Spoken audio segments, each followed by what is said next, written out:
रहे हैं planet music की शानदार प्रस्तुति।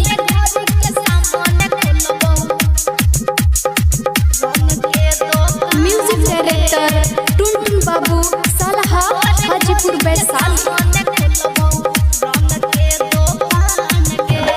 होली में हमरा बनाई के गलही ससुरा जान आन गे। होली में हमरा बनाई के गलही ससुरा जान आन गे। तोरे घर के सामने खोलबो रंग के दुकान गे। तोरे घर के सामने खोलबो रंग के दुकान गे। होली में हमरा बनाई के गलही ससुरा जान आन गे। होली में हमरा बनाई के गलही ससुरा जान आन गे। तोरे घर के सामने खोलबो रंग के दुकान गे। तोरे घर के सामने खोलबो रंग के दुकान गे। रंग के दुकान गे। तोरे घर के सामने खोलबो।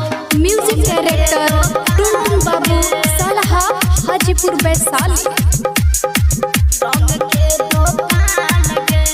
रंग खरीदे के बहाना अइहा तू हमरा दुकान पर।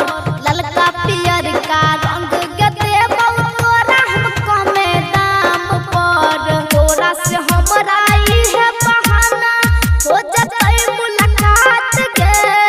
तोरे घर के सामने खोलबौ रंग के दुकान गे। तोरे घर के सामने खोलबौ रंग के दुकान गे।